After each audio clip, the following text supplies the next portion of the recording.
Oh, I've been addicted to. You should get Yahtzee. I've never played. You've never played Yahtzee? Is it an online thing we could play together? Yeah, it's an app on your phone, and everyone at work convinced me to get it. Mm-hmm. I don't like mobile games. I don't play mobile games, but I play a couple. I've been addicted to this.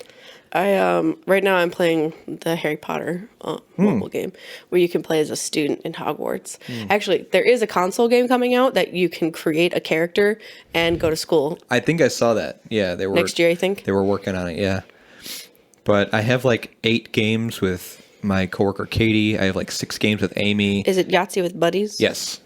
Yahtzee. Oh wait, hold on. Don't get it yet. Cancel. Yeah, I need to invite you. Well, I need to install it. But I need to invite you. You need to use the link to get an invite to install it. So that gives me some dice. I need the dice. Mm-hmm.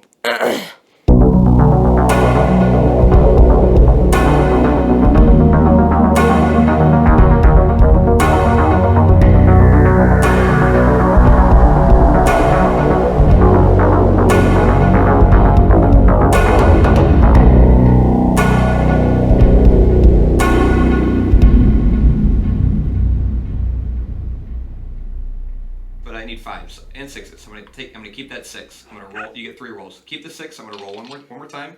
More 6s. Keep those 6s. Roll one more time.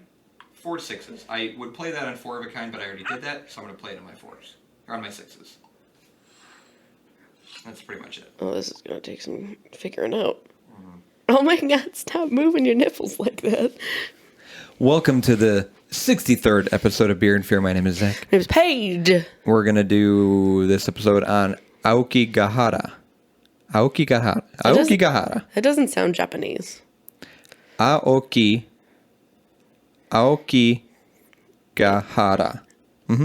Aokigahara. I don't know. I was about to say I don't know what it means, but I do because it's part of my thing. I don't know what that is. I didn't make any notes. We're going in blind with wild assumptions.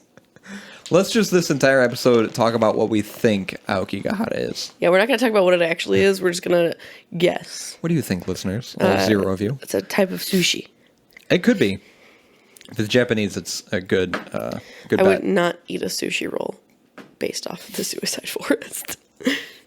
What if it's really good, though? I just feel like that's in poor taste. It's very tempting. Anything sushi is tempting. This topic was suggested by Ale forever ago. When I told her we had a podcast, she was one of the few people who actually cared.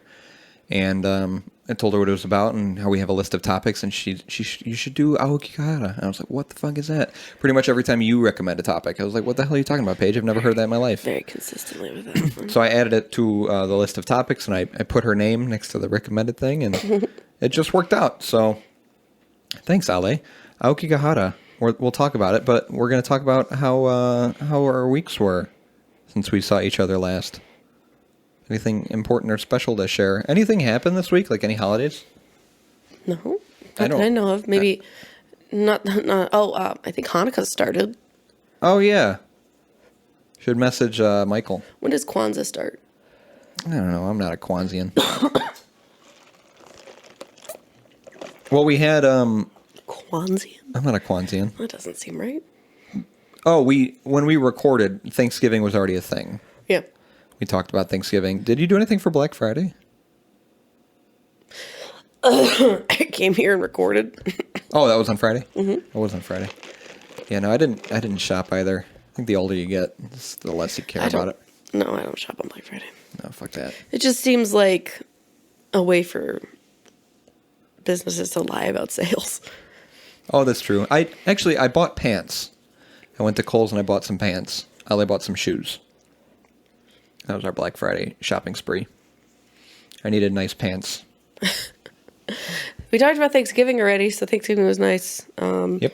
What did I do with my Saturday? Oh, I went to my parents.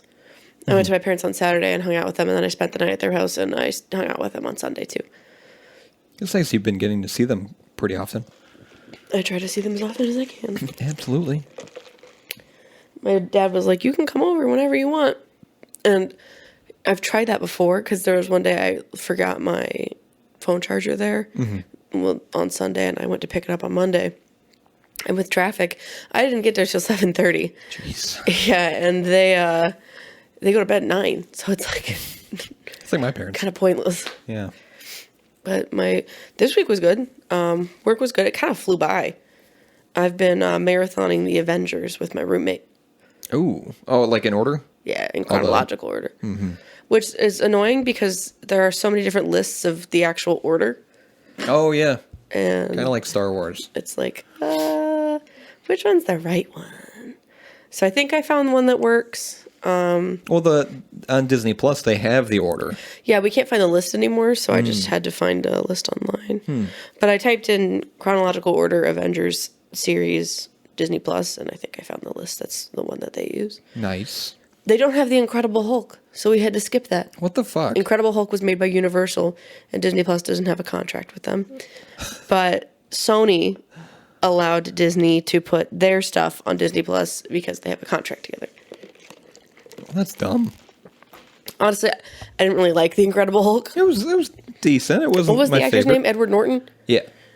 No offense to Edward Norton. I do like him, but it wasn't my favorite. Yeah, it wasn't the best movie, but it was all right. It was decent. Plus, I like the guy they replaced him with. Mark Ruffalo. Woo! What a babe. What a babe. Honestly. But yeah, that's about it. What about you, buddy? I went to L.A. Yeah. That was a lot of fun. What did you guys do there? LA saw BTS. Right.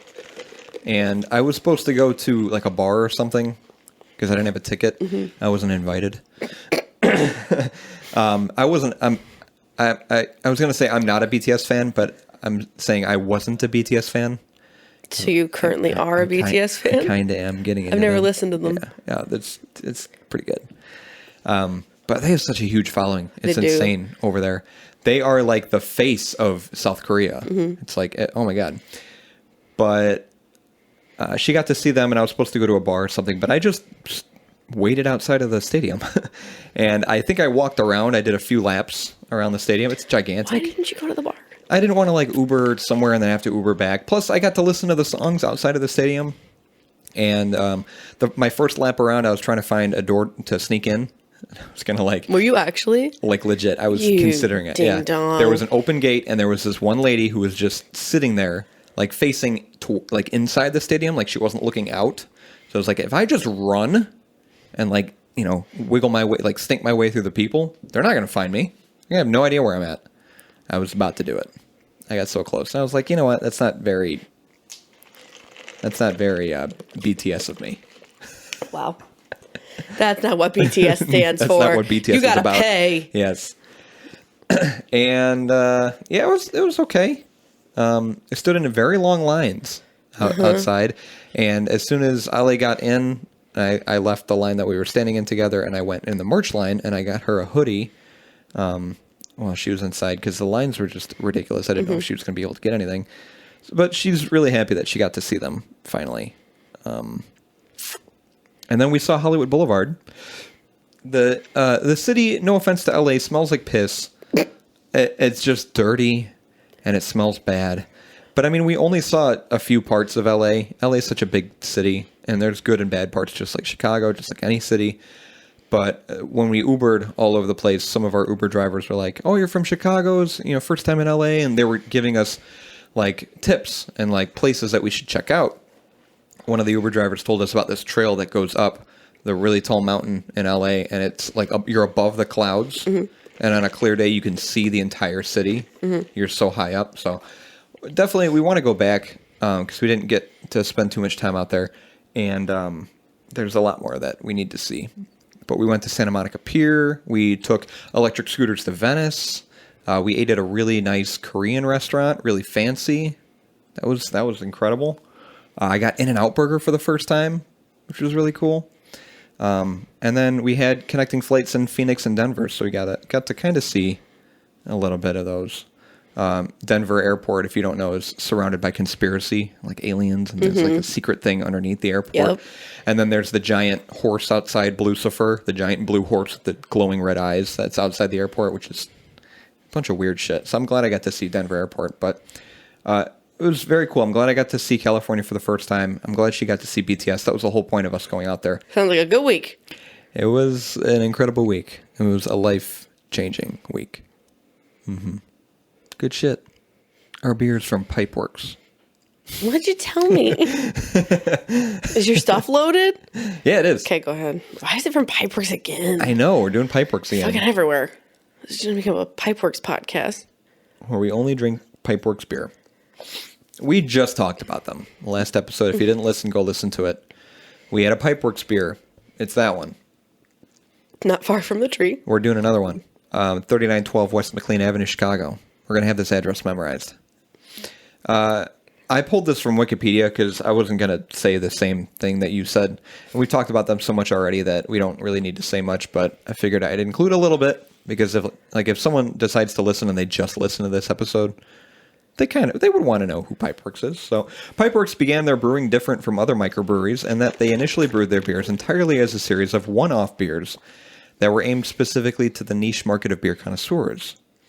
Us. The brewery's stated goal is to release a new beer every week. This approach gave the brewery and its beers somewhat of a cult status among beer enthusiasts, with its offerings selling out relatively quickly. After seeing significant growth, both in output, brand, and identity, Pipeworks has since augmented their one-off beers with several of its core beers in 16-ounce can 4-packs, now regularly available widely throughout the Chicago area.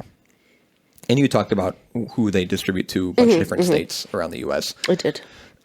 The beer is called Forest Fauna. Interesting. Forest Fauna. That fits. It fits perfectly. I'm glad I was able to find foresty beer. When I was looking on Benny's, my first search was suicide. And I was like... Yes, hello, I'm calling this Benny's. Benny's. Do you have a beer that's just called suicide? Actually, someone called me and they were like, "Are you okay?" But then I searched forest and I was like, "Oh, actually, there's beers with the word forest in it." What a surprise. So this piney citrusy IPA is treated with boughs of fresh resinous spruce tips. Interesting. It's like a wintry hike through a forest with your best unicorn friend. Why a unicorn?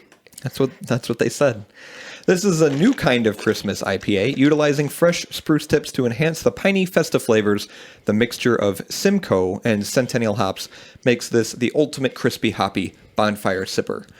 I do like Centennial hops. We probably had Simcoe before, but I can't remember. And I believe this beer was originally released around December of 2019, so 2 years ago. But I saw on some beer sites that it was available as recent as like last month. I mean, it's still, I went to Schaumburg Benny's and they have it in stock. So I don't know if like Pipeworks continued to brew it or if this is just really old, but we're going to find out. Did you check I didn't look at the cans. Okay, Nope. maybe next time. We'll give it a shot. This is an American IPA. Okay. Craftbeer.com says, characterized by floral, fruity, citrus-like piney or resinous American variety hop character, the IPA beer style is all about hop flavor, aroma, and bitterness. This has been the most entered category in the Great American Beer Festival for more than a decade, and is the top-selling craft beer style in supermarkets and liquor stores across the U.S. American IPAs generally have a pale to medium color, 6 to 12 SRM, high in bitterness, 50 to 70 IBU, and generally medium-er to higher-er in ABV, 6.3 to 7.5. It's good to pair with spicy tuna rolls, blue cheeses, and persimmon rice pudding. Oh, I really want sushi. I knew you were going to say that. If you were going to say, I really want blue cheese, I have blue cheese. I wasn't. So we can try some blue cheese with this beer. We can try it. Do you just, like a block of blue cheese? You could do like a little No, do you fork. have a block of blue cheese? Yeah, I have blue cheese. Just, like sliced blue cheese or a full block of blue cheese? It's like a triangle of blue cheese. Yeah. What do you use that for? Like blue cheese crumbles, we put it in. I don't know. I think Ale bought it. Interesting. So we have blue cheese, like in crackers too. So if you want to try, we'll try it. Yeah. This is 6.7 ABV, unknown IBU or SRM. It has a Beer Advocate score of 87. Very good. It is ranked 3,125 in American IPAs, 21,769 overall, and has an average rating of 3.95 out of 19 ratings. So not bad. We'll see. This is one of those where it could go either way. But piney, Christmassy, what resiny. Was it score? 87. Piney, resiny, citrusy, Christmassy IPA. I'm going to go get it. Okay. I'll be here. Got some spots on my glass. Water spots. It's clean. Promise. Okay. Pipeworks Forest Fauna. Spruce Tip IPA. Full on unicorn. I noticed there's a lot of unicorn imagery in beer. Is it in Pipeworks beer? Or just in general Maybe in beer? it's just Pipeworks beer. Do they do Blood of the Unicorn? I think so. Yeah, they have that and another one that's unicorn themed. And their last one had unicorn skulls on it. Yeah, they got some unicorn stuff. I hate when I get my thumb in it. I don't like that. Smells good. Piney, hoppy. Adjectives.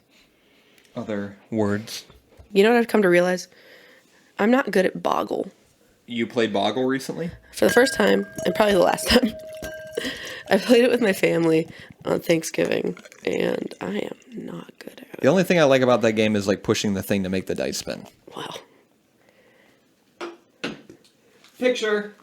Okay. It looks very good. Very I don't know. bubbly. It smells like an IP. It's clear. It's on the lighter side. But it I don't know, hops and kind of like trees. Kind of like trees. It does smell piney. Yeah, Christmassy. Mm-hmm. Sure. I can't really... It just smells hoppy. Interesting. I'm not getting much. I'm getting the citrus. I can detect the citrus in like the swallow in the back end. Very bitter swallow. It's intense, but not overpowering. I don't know. That's a very strange flavor. It's not bad. It's just... All I'm getting is the bitter swallow and tingling on my tongue. I'm not getting any flavor. I guess piney. In the burp, it's piney. Yeah. It's interesting. Tastes like trees. Let's rank this. Real quick. Oh, yeah. I give this one a 7. I'll put it at 5. I want to have another really disgusting beer. You want a disgusting beer? Yeah, I want to have one of those moments where I'm just like, 10! Like my reaction to that, like, gluten-free beer, or my reaction to... Solitude and Sadness. Yeah, wasn't great. What was the other one? Famosa wasn't great. No, the one that I hated. The one that I said tastes like salty shark anus. Oh, Sequench. Yeah. Another one of those visceral reactions. Aokigahara. Aokigahara? Aokigahara. Aokigahara? Do I have to pronounce it Aoki? Or Aoki. Aoki. Aoki. Aokigahara. Aokigahara. Or Blue Tree Meadow, also known as the Sea of Trees. Is a forest on the northwestern flank of Mount Fuji, on the island of Honshu in Japan, thriving on 12 square miles of hardened lava, laid down by the last major eruption of Mount Fuji in 864 CE. The western edge of Aokigahara, where there are several caves that fill with ice in winter, is a popular destination for tourists and school trips. School trips. Mm-hmm. Parts of Aokigahara are very dense, and the porous lava rock absorbs sound, contributing to a sense of solitude that some visitors attribute to the forest. Quiet, peaceful, and serene. The forest has a historical reputation as a home to yurei, or ghosts of the dead in Japanese mythology.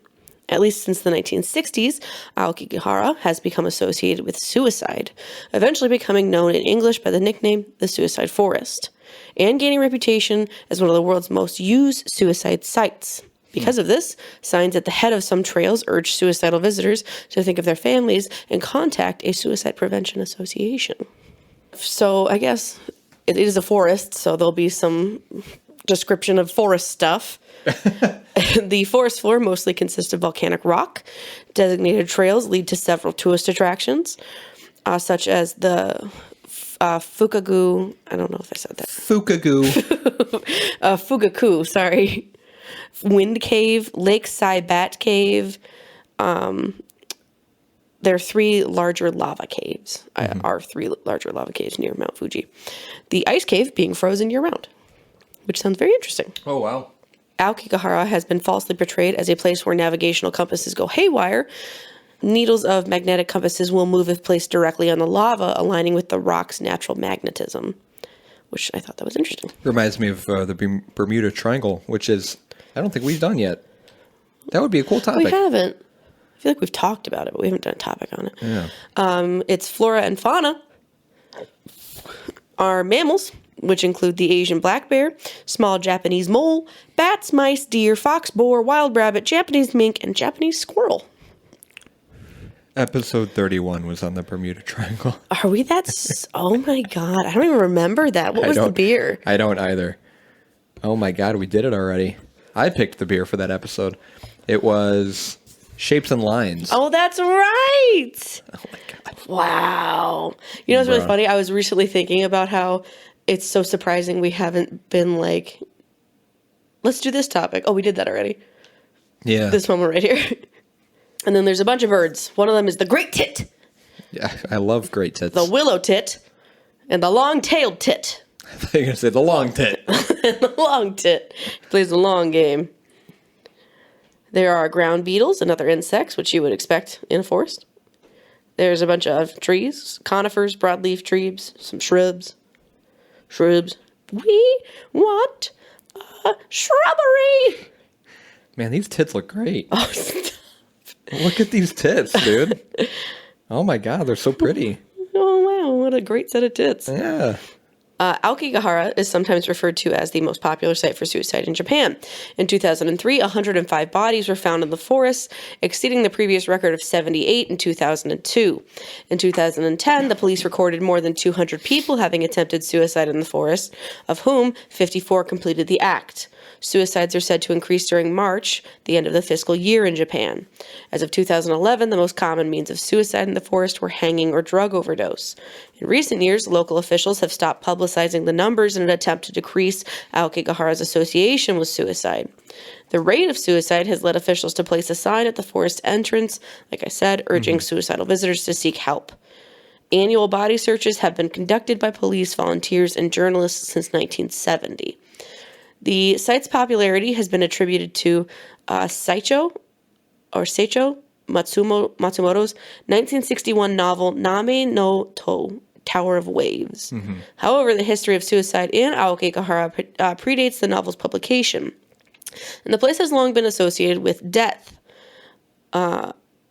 Ubatsut may have been practiced there into the 19th century, and the forest is reputedly haunted. Mm-hmm. Which I didn't know what Ubatsut meant. It's abandoning an old woman. Oh, okay. Seems sad. They specifically have to have a word for that. There's also a few, I don't know if you go into any media. Besides showing some pictures, no. Okay. There's a movie about it. There's some anime, some manga, films, books, music, video games. In 2015, there was the film The Sea of Trees with Matthew McConaughey, Ken Watanabe, and Naomi Watts. And then there's also the 2016 film The Forest, who stars, what's her name? She's from Game of Thrones. Marjorie Stark? No, not Stark. She married Joffrey.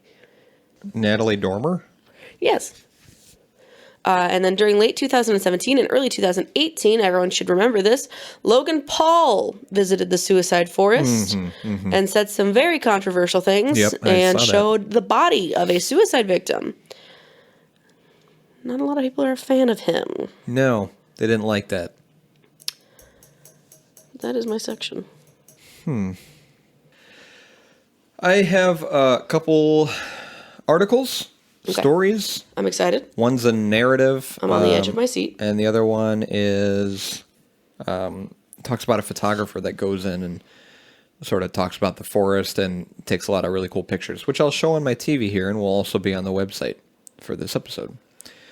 First one is from the Japan Times. It's called Inside Aokigahara, Japan's Suicide Forest. It's by Rob Gilhooly, published June 26, 2011. I need to get my Rob Gilhooly voice. Is there a specific voice? I'm walking through the Aokigahara. Oh my god. What is that? That's what I think Rob sounds like. Oh, okay. You don't know what he sounds like. I don't. Okay. I am walking through Aokigahara Jukai Forest, the light rapidly fading on a midwinter afternoon when I am stopped dead in my tracks by a blood-curdling scream. The natural reaction would be to run, but the forest floor is a maze of roots and slippery rocks, and truth be told, I am lost in this vast woodland whose name in part to translate as Sea of Trees. Inexplicably, I find myself moving toward the sound, searching for signs of life. Instead, I find death. The source of that scream remains a mystery as, across the clearing, I see what looks like a pile of clothes, but as I approach it becomes apparent it's more than just clothes I've spotted. In a small hollow just below a tree and curled up like a baby on a thick bed of dead leaves lies a man, his thinning gray hair matted across his balding cranium. His pasty upper torso is shirtless, while his legs are covered only by black long johns, with blue striped boxers sticking out above the waistband and a pair of woolly socks. Under his bent legs, a pair of slacks, a white shirt, and a jacket had been spread out as a cushion as his final resting place. Scattered around are innumerable documents, a briefcase, and other remnants of a former life. Nearer to him are items more closely related to his demise, empty packets of prescription pills, beer cans, and bottles of liquor. Seemingly, this man, who looks to be in his mid-50s, had drawn his last breath before I heard that unsourced, chilling cry. That I came across a body in this forest was a shock, but not a surprise. For half a century, thousands of life-weary Japanese have made one-way trips to the sprawling 18-square-mile tract of woodland in Yamanashi Prefecture on the northwest flank of the 12,388-foot Mount Fuji, the nation's highest peak. It's a dark place of stark beauty, long associated with demons in Japanese mythology. You destroyed that beer. And one that has earned itself the unfortunate appellation of Suicide Forest. Evidence of such pilgrimages is strewn amid the dense undergrowth. 4 pairs of moss-covered shoes are lined up on the gnarled roots of a tree, 2 adult-sized pairs and 2 children's pairs. Oof. There's a photo that he included in the article. Makes me think of Ernest Hemingway's brief story. Do you care if I interrupt? No.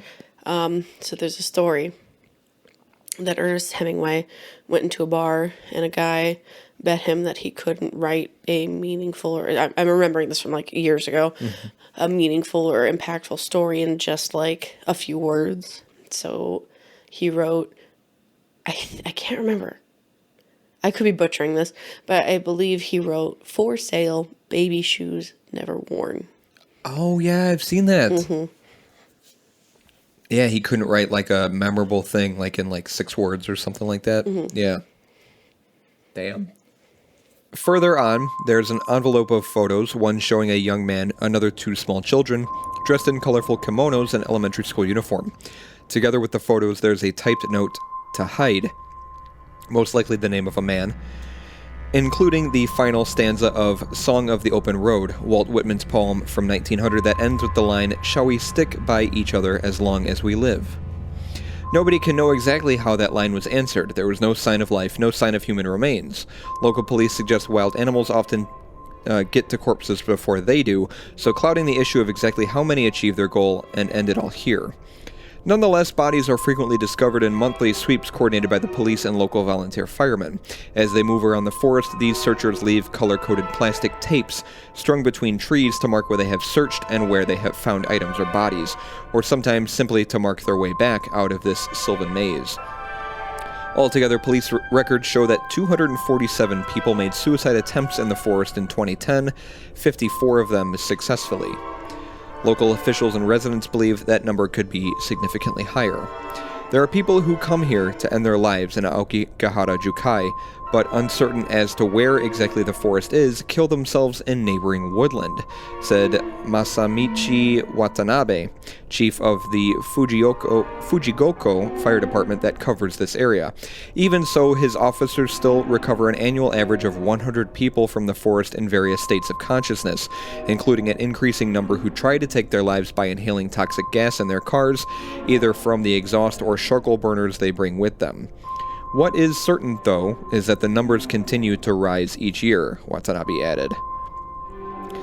This is also the case nationwide. In January, a National Police Agency report indicated that 31,690 people committed suicide in 2010, the 13th consecutive year in which the figures topped 30,000. In fact, according to the World Health Organization data, the suicide rate in Japan is 25.8 per 100,000 people, the highest among developed nations and more than double that of the United States. Experts are quick to point out the impact of the global financial crisis, especially since the world's third largest economy suffered its most severe contraction in over 30 years in 2009. It is also believed that next year, referring to 2012, this was written in 2011, we'll see a further rise in suicides due to the magnitude 9 megaquake and tsunami that hit the Tohoku region of northeastern Japan on March 11th. It's likely to have a huge influence, said Yoshinori Cho, director of the psychiatry department at Teikyo University in Kawasaki, Kanagawa Prefecture, and author of a book titled Hito wa naze jisatu suru no ka? Why do people commit suicide?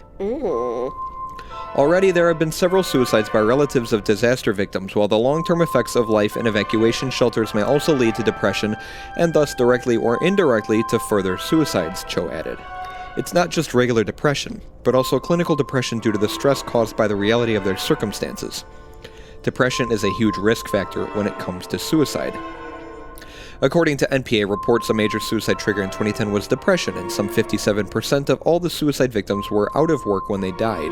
Among those, men in their 50s were most numerous, though men in their 30s and 40s has been the demographic showing the biggest percentage increase in the past few years. This generation has a lot of difficulty finding permanent jobs, and instead people take on temp work that is unstable and causes great anxiety, said Yukio Saito, executive director of Inochi no Denwa, Lifeline, a volunteer telephone counseling service that last year fielded nearly 70,000 calls from people contemplating suicide. Callers most frequently cite mental health and family problems as the reason for contemplating suicide, Saito said. But behind that are other issues such as financial problems or losing their job. Although financial worries are undoubtedly major drivers of modern-day suicide, other unique cultural and historical factors also seem to play a part. In some countries, suicide is illegal. What the fuck? Yeah. Or at least largely unacceptable on religious or other moral grounds, but in Japan, there is no such stigma. Isn't suicide illegal in the U.S.? How do you make that illegal? Hang on, yeah. How do laws apply to you after you kill yourself? People can, I think it's illegal if you can get prosecuted for trying. And having like a failed attempt. What the fuck? Oh, it's no longer considered a crime. It used to be considered a crime. I imagine from like some religious standpoint, it became a crime because it is considered a sin. Yeah, but can you imagine someone who's so just down and depressed and like... Yeah, and they just tried to kill themselves, and now you're being... Yeah, and now you're charging them? Yeah, you're being... For a crime? Brought to court over there. That's not going to make them want to live anymore. Throughout Japanese history, suicide has never been prohibited on religious or moral grounds, said Cho. Also, apart from on two specific occasions in the Meiji era, from 1868 to 1912, suicide has never been declared illegal. Lifeline's Saito concurred, saying, "Suicide is quite permissible in Japanese society, something honorable that is even glorified." The tradition of honorable suicide dates back to centuries to Japan's feudal era, when samurai warriors would commit seppuku as a way to uphold their honor rather than fall into the hands of an enemy. The present-day acceptance of suicide stems from this, Cho said. Vestiges of the seppuku culture can be seen today in the way suicide is viewed as a way of taking responsibility, he observed. That talks about the book that you mentioned, Tower of Waves. Mm-hmm. The book, which this year posts its 50th anniversary in 2011, concludes with its beautiful heroine who is involved in a socially unacceptable relationship heading into the forest to end her life. In fact, that suicide trend in the forest peaked in 2004 when Yamanashi Prefectural Police figures show 108 people killed themselves there. In recent years, local authorities have implemented measures to try and reduce that toll, including sitting security cameras at the main entrances to the forest and carrying out round-the-clock patrols. At the entrances, there are also signs that read, "Think carefully about your children, your family." Below them is the phone number of a volunteer group headed by lawyers specializing in debt advice, as debt is a common suicide trigger. Yeah. The signs were erected by 38-year-old Toyoki Yoshida, who himself attempted suicide due to debt. He blames Japan's money lending system, which the government has now reformed to a degree. As things stood, Yoshida said, major banks would provide loans to loan sharks at 2% interest, and then the sharks would loan to people like me at 29.2%. But despite the reform, it's still not hard to amass crippling debts in this country. Vigilant shopkeepers also play a role in the prevention effort. Hideo Watanabe, 64, whose lakeside cafe faces an entrance to the forest, said that he had saved around 160 people over the past 30 years. Most people who come to this area for pleasure do so in groups, he said, so if I see someone on their own, I will go and talk to them. After a few basic questions, it's usually not so difficult to tell which ones might be here on a suicide mission. On one occasion, he said a young woman who had tried to kill herself walked past his store. She had tried to hang herself and failed. She had part of the rope around her neck and her eyes were almost popping out of their sockets. I took her inside, made her some tea, and called an ambulance. A few kind words can go a long way. Shaozen Yamashita, a priest who conducts Buddhist rites in the forest to pray for the repose of thousands of people who have died there over the years, agreed, adding that the lack of support networks in Japan is a main cause of the ever-increasing suicide rate. They have no one to talk to, no one to share the pain, the suffering, he said. So they think, if I take my life, I can escape this misery. We conduct these rites in order to ponder how we might help make a world that is free of such suffering. The thing that's upsetting is, I'm pretty open about my mental health. I've been there. I've been so low that, the only thought was that, oh my God, my eye hurts. The only thought that, would make me feel better was I could just kill myself. I could end it and I wouldn't feel the pain anymore. And that's why depression and anxiety and all that stuff is just horrible. And then the fact that, debt is a reason for that. It's just, because you feel like you don't have a way out. Right. Debt is terrifying. Yes. And there's so much to blame. It's not just one particular thing that's the source of all of it. It's just everything adding and accumulating, and it gets to a point where the pressure just builds and builds, and after a while you just come to this clarity of like, I could just kill myself.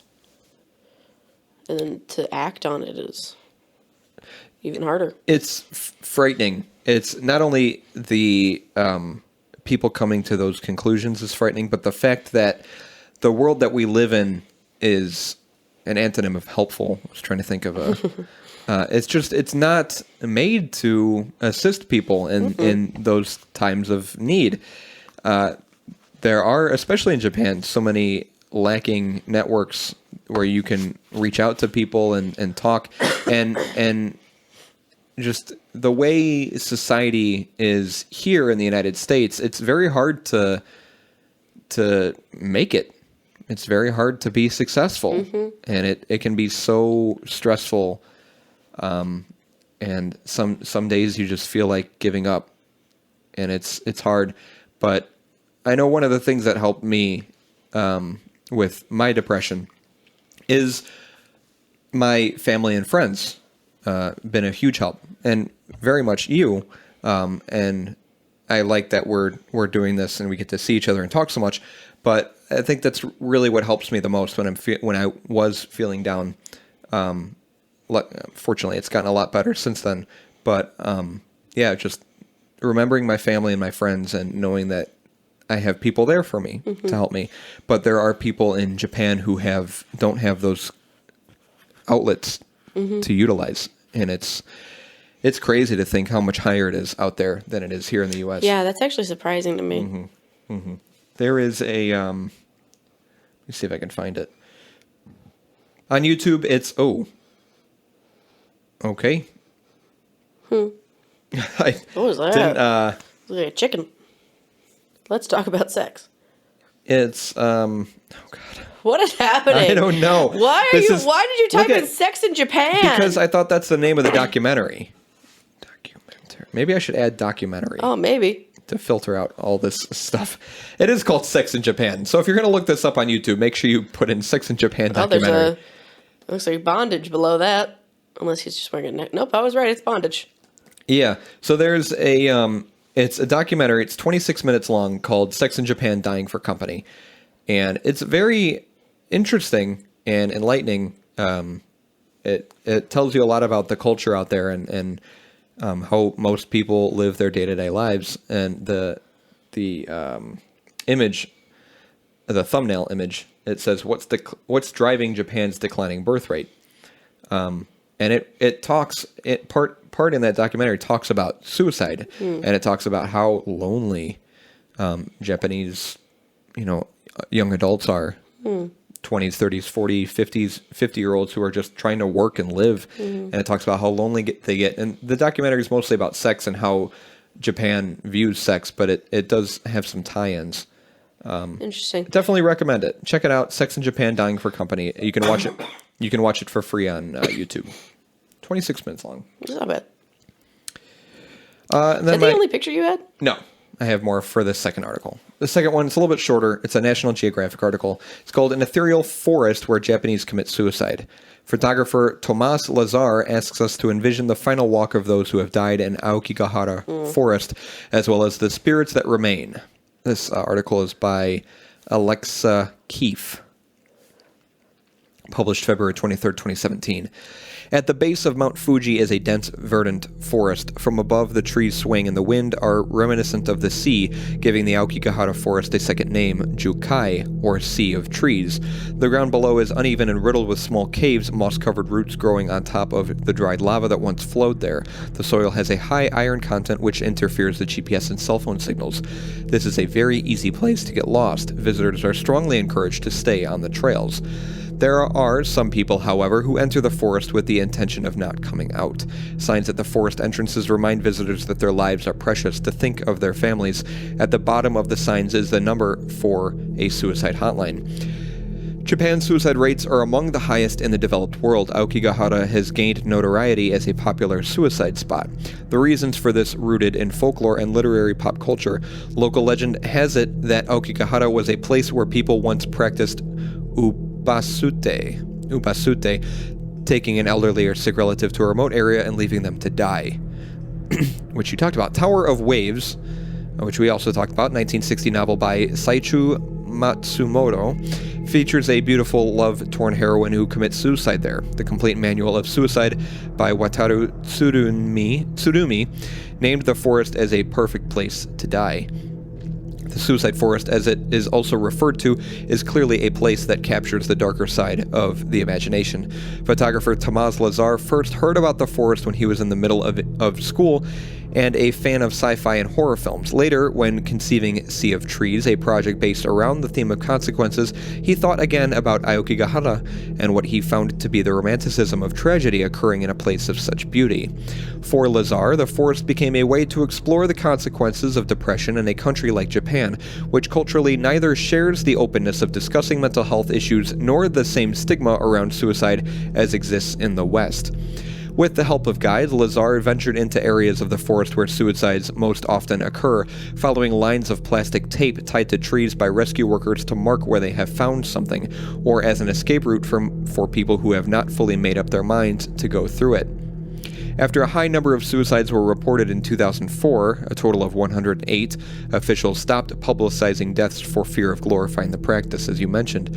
Yamanashi Prefecture, where the forest is located, began hiring people in 2009 to patrol the forest and approach anyone who might not look like the average tourist out on a hike.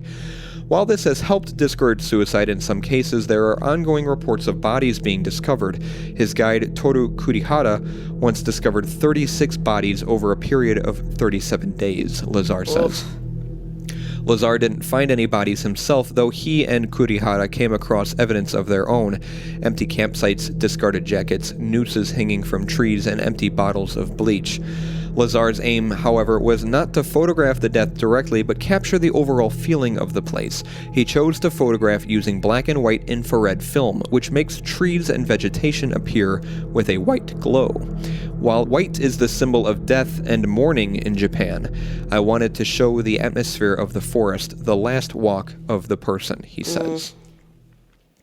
So, these are the photos that he took. And that's the forest floor and how uneven it is because of the lava, which I didn't know about. Looks like the Forbidden Forest. Yeah. Some personal belongings of someone. That's the tape that responders use. And just like, it does look like the Forbidden Forest. All the brambles and branches all over the place. Moss covering everything. It's really hard to hike here. It's hard to walk through. Mm-hmm. Just because the ground's so uneven. And because of the magma, it's solidified on top of the forest floor. Most trees aren't able to root themselves into the ground. So you'll see a lot of trees like that. And that's, I think, like a jacket. Oh, that's a tent. Someone camped out there, and that's a tent that's been destroyed or blown down. That's all those photos. They'll be on the website. If you're in the United States and you know English or Spanish, and I don't know, you listen to this episode, or if anyone listens to this episode and they've thought about this before, they're feeling this way, the National Suicide Prevention Lifeline is 1-800-273-8255, 800-273-8255, 24 hours a day in the United States, English and Spanish. And if you're listening outside, there's numbers for, I'm sure there's numbers for most other countries also, but that's the one here for the U.S. And 24 hours. Don't be afraid to call it. They're helpful. We get transfers sometimes. We have a center in Batavia, Suicide Prevention Center in Batavia. We get transfer calls a lot from people. Most of the time they disconnect and then they call us with the information that we try to reach out to them or try to send them help. I don't know if I've ever had to talk to someone who was thinking about that. Can't imagine. It's difficult. It's hard. And you're not alone. You're not the only person dealing with it. I've dealt with it. Paige has dealt with it. Most of us deal with it. And it shouldn't be stigmatized, you know? And people should be more open about helping others and dealing with that. I didn't mean for this episode to get so dark and depressing, but that's what happens when you talk about a suicide forest in Japan, I guess. I can't imagine it would have gone to anybody else. I feel like it would have been a little weird if it had taken a happy note. And that's the forest in Japan! Rainbows. What did you think of the beer? Oh, God. Hurt yourself now. Did that? My knees. Oof. I can crack my knees. Yeah, you need to take some jolt supplements. Yeah. Or just get new knees. New knees. Bionic knees. $1 Million Man, we can rebuild him. We have the technology. Beer was good. Nothing too exciting or crazy about it. It's far from one of my favorites. Far from one of my favorites in general, and far from one of my favorites from Pipeworks. I think I put this one step below Not Far From the Tree, which also talked about trees, which that's really weird. But yeah, it's on the lighter side. It's very hoppy. It's definitely got the bitterness associated with the hops, and then I think the pininess and the resiny treeness Please don't spill. kind of adds to that. So it's just, I don't know, not a whole lot of flavor. The citrus I kind of get towards the end, but it's very subtle. But it's a decent beer. I wouldn't get it again. It smells great, though. I like how it smells. I'd wear that as a cologne. What about you? I didn't really get a lot of flavor in it up front. It smelled great, but flavor-wise, I was just kind of like, this doesn't really show anything on my tongue. In the swallow, it was very bitter from the hops. It was very easy to drink, though, I will say. It was very... It's not overpowering. No, not at all. And I think I don't think Centennial hops were ever that, in your face, compared to Mosaic hops, at least. But, I mean, I finished it. So you did. So that's, that doesn't happen all the time. You're right. That says something. If Paige finished the beer, it's good. Exactly. I thought it was decent. We've had better IPAs. Like, we've had IPAs where we've tasted them and we've both gone, oh. Bruh. I think the only other American IPA that we had was The Man. I love The Man. Episode 8 by Aleman Brewing Company. The Man was good. That was an American. Oh, no. We had Junior Astronaut Juice, which is even better. So good. Yes. Junior Astronaut Juice was good. Oh, we've had more than just one. West Coast Wizard, which was also good, if I remember right. That was good. We've had a few American IPAs. Bloodline by Flying Dog. That one was okay. I don't remember if I liked that one. I don't think we did. No, we rated that pretty low. But we've had other American IPAs. This one kind of, in the middle. But yeah, the Man was really good. Just kind of coasted by. Like on my palate, I was just like, yeah, I could drink this, but it's not like I'm like enjoying it 100%, you know? It wasn't a great beer. It wasn't a bad beer. Yeah. Fits somewhere in the middle. Well, I mean, it got a score of 87, which doesn't that mean good? Very good. So it's very good, yeah. I mean, but this is only the third episode, so I'm excited to see what... I'm going to try and get weird. We said that, didn't you say that the last 10 or the 10 before that? I did weird stuff last time. Yeah. I mean, I'm all about it. I like that you pick the beer first and before the topic usually, and then, I don't know. And sometimes I will intentionally go out of my way to get shittier beers. See, that's what I was saying. I want to have that visceral reaction of like, this is disgusting. Just to try them, just to say that we've tried it and know that we don't like it. And who knows, we might be pleasantly surprised and we might actually enjoy it. Or vice versa, we might try a beer that's like, we've done that before. We've tried a beer that's like world class and we're like, eh. So, and everyone's got their own palate, their own taste, so. I'm towing a line because I'm like, I want to... I want to buy the beer and enjoy the beer. Like, I don't want to just buy a beer to be like, yes, I'm going to think this is disgusting. Yeah. But then I'm also like, I want to have that reaction where I'm like, it's ripped from me. Where I'm just like, oh! This beer took something from me that I'll never be able to get back. Scarred for life. I'll try and look around. We'll see. I'm going to, next topic, I think because, we're getting into holiday season, I've got some ideas in mind. So I think I'm going to try and find some more seasonal on-themed beers. And usually those get a little weird. A beer that tastes like Christmas ornaments. Glass. It's just ground up glass. A glass of glass. Oh, whoa, what is this? Why is it rattling? The aftertaste of blood. This is interesting. Why does my mouth taste like copper? Very irony. It's iron forward. Interesting.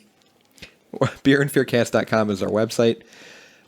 All the photos for this episode that we looked at, you can look at on episode 63's link. If you click on episodes at the top or in the sidebar, episode 63 is right at the top. And you can look at the photos with us while you're listening.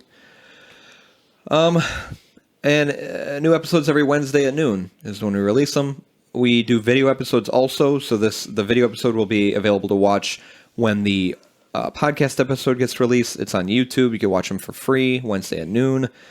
We're on Facebook, Twitter, Instagram, Reddit, and TikTok, and you can follow us and keep up to date with our episodes and beers and links and things like that. And then beerandfearcast@gmail.com is our email if you want to reach out to us. We got to do some of those flights. Can people start listening so we can do something with the flights, please? Maybe we'll just... I still think we should do my idea where we do like the bracket of our top rated beers throughout the seasons that we've done. Yeah, no, that'd be a good idea. Like grab the number one beers and then like maybe just pick 4 of them and then try those and figure out which one's the best. Yeah, that'd be interesting. We should do that. That's episode 63 on Aokigahara. Have a good day.